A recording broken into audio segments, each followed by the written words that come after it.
The Sumner Tunnel shutdown is almost here, and get ready for even more traffic backups while it plays out. Good evening again. I'm Ken McLeod.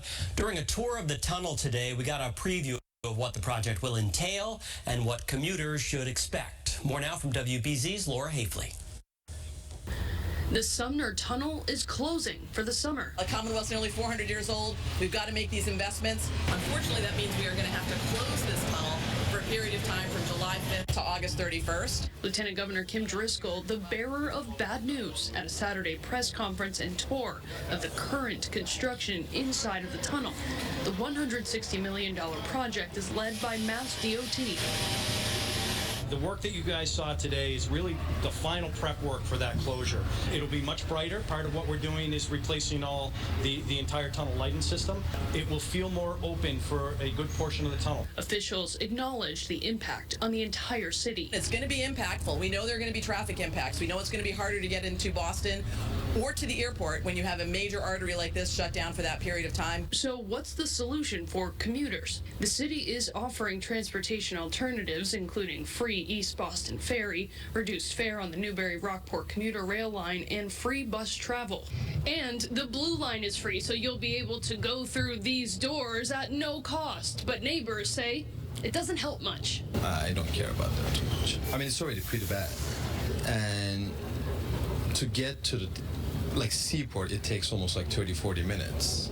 And it usually takes like 10 minutes. It is going to be frustrating. And for neighbors who don't have a choice but to drive, the summer traffic is daunting. It's going to be awful.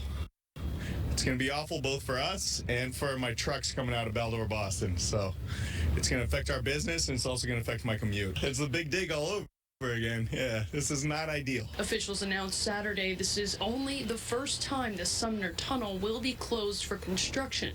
Neighbors can expect another shutdown summer of 2024. In Boston, Laura Hafley, WBZ News.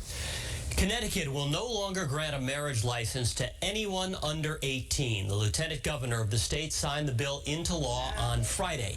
She says the state had become a place to find venues to marry minors. The lieutenant governor also credited advocates who are working to end child marriage in this country.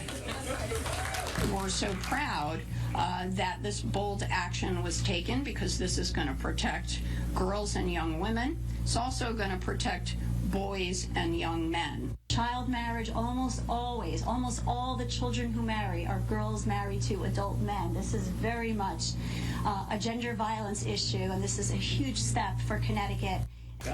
Prior to the bill's signing, it was legal in Connecticut for 16 and 17-year-olds to get married if they had parental consent. Connecticut becomes the 9th state to ban child marriage. It's already illegal here in Massachusetts. An Essex man is suing the Rockport Golf Club and a car dealership, claiming he's been cheated out of a prize after making a hole-in-one. Last August, Dan Fialho played at the Carly Harrison Scholarship Annual Golf Tournament at the Rockport Golf Club. He says he sunk a hole-in-one and won a car, but according to the dealership providing the vehicle, Fialho's hole-in-one wasn't shot from the right tee. In the suit, Fialho says his shot was celebrated by the club and pictures were taken to mark the occasion, but when he went to claim his prize, he was turned away.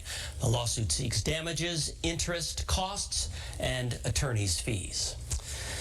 More families are taking action against Harvard University amid accusations that the bodies of loved ones stolen from the morgue at the medical school were then sold. 150 people have now joined a class action lawsuit accusing Harvard of negligence in how it handled the bodies. The former manager of the morgue is among several people facing felony charges in this case. An investigation into cheating is underway at several police academies in Massachusetts that are run by the Municipal Police Training Committee. Sources tell the I-Team the investigation is focused on student officers who access test answers and shared them with recruits before the exams. The centers in question are in Boylston and Holyoke. 4 student officers have already been disciplined. WBZ News has obtained video of the moment a chunk of concrete fell onto a stairwell at a high school in Somerville. This is the reason classes will not be held in the Winter Hill School this fall.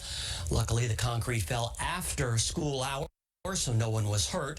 For the next school year, students and teachers will have classes at the Somerville Local Learning Center instead. Tomorrow is the first Open Streets event of the summer in Boston. More than a mile of Center Street and Jamaica Plain will be cordoned off for pedestrians only. The street closes at 9 in the morning, but all parked cars must be moved before 6 a.m. or they could be towed. There will be activities for kids and adults, everything from balloon animals to musical acts and food. Exciting opportunity for folks to come out, be a part of this, but not just JP. I would ask that you come and support the small businesses throughout our communities during these festive events. There will be 4 more Open Streets events this summer in Dorchester, Roxbury, East Boston, and Ulston. Newbury Street, by the way, will be for pedestrians only every Sunday this summer, starting next weekend. Pizza Fest is back in Boston this weekend. The 2-day festival kicked off at City Hall Plaza this morning. It features more than 30 of the best pizzerias in New England. There's also a pizza tossing station for kids and an interactive pizza making demo along with live music and entertainment. Pizza Fest is open again tomorrow, 11 to 6, and admission is free. Davis Farmland in Sterling is celebrating the birth of 9 Ossabaw Island hogs. Ossabaw Island hogs are critically endangered. There are fewer than 200 currently living in the United States. The farm's co-owner says the baby hogs are, quote, healthy, strong, and absolutely adorable. Davis Farmland is the largest sanctuary of endangered livestock in North America. They look like little cows. They're so cute out there. Of course, if you're going to be headed out tomorrow, we had a few scattered showers and storms out there. Early